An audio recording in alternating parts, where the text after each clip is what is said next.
اتفضلي. مساء الخير. مساء النور. اتفضلي اتفضلي.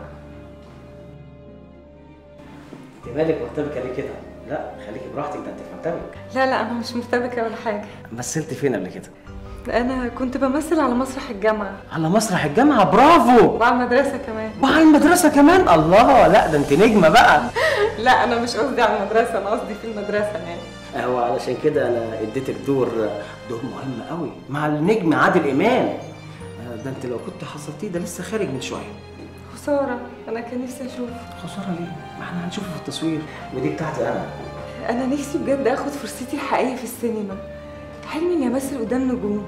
ده حتى لو ما بتعرفيش تمثلي انا هعلمك، هخليكي نجمه المستقبل.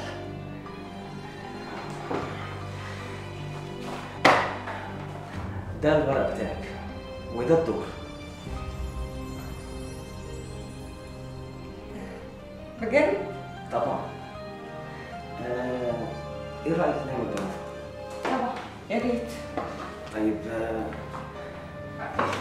خلينا نبدا بالمشهد الفرنسي في الفيلم. تمام. انا عايزك تثبتي لي انك بتعرفي تمثلي، صح؟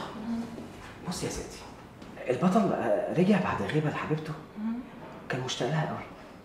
اول ما شافها مسك ايديها وبسها وقال لها وحشتيني قوي. لا انا مش ممكن اعمل كده. لا لا لا لا لا لا لا، انت فنانه. الفنان بيمتاز عن البني ادمين ان هو عنده سنس زياده، لازم تطلعيه. وبعدين انت لازم تقدمي تنازلات عشان خاطر توصلي، ولا ايه؟ ما تلمسنيش، ابعد عني. فوق يا ماما، انت فاكره نفسك ايه؟ انت ولا حاجه، انت خساره اصلا. انت مش